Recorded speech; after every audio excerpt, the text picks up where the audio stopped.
Hi, I'm Peter Rydell and you're watching Energy and Work.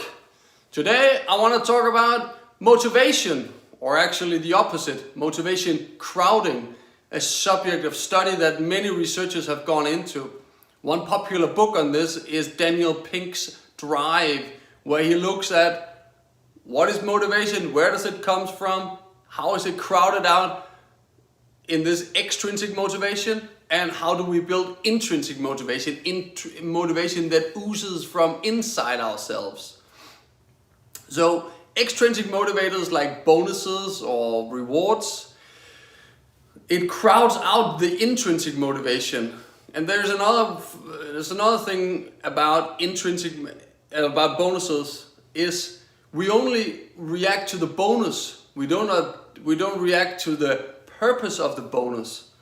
So if you are rewarded a bonus for achieving a certain project or a certain goal, you will achieve that goal. But like for me in sales, I could be booking meetings. I had this sales job earlier when I was in my 20s.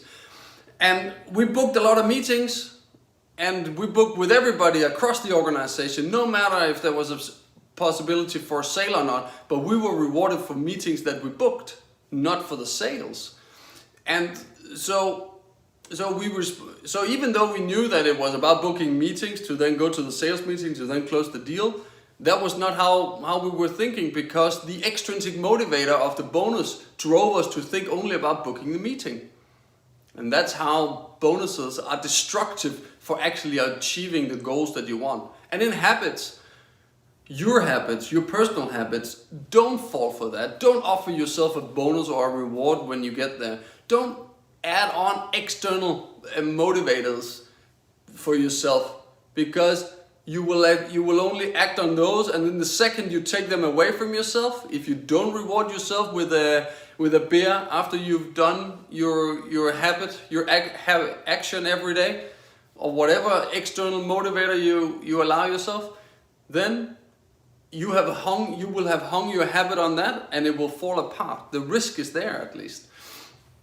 And so looking at what Daniel Pink identifies, it's as intrinsic drivers of intrinsic motivation, it's much more important to think about those three drivers. That is autonomy, mastery, and purpose. So autonomy is a very strong driver, and this beautiful thing about building your own habit is you are in full control. You have full autonomy deciding what do I want to do, how do I want to do it, when do I want to do it. You have full control. So on the autonomy side, when you build your own habit, you have full control, and that will strengthen your intrinsic motivation to continue to do it day in and day out, 365 days a year. Secondly, mastery. You will see that you become better. Not necessarily every day, but after 1 month of having done it 30 days in a row, you will start to see those little benefits. I talked about Dave Brailsford and his marginal gains of becoming 1% better every day.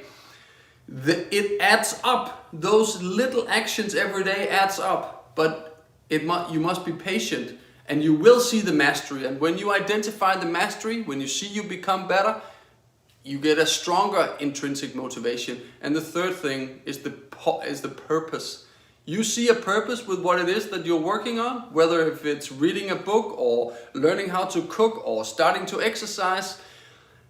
When you define that purpose, it will again strengthen your intrinsic motivation to keep on working on your habit.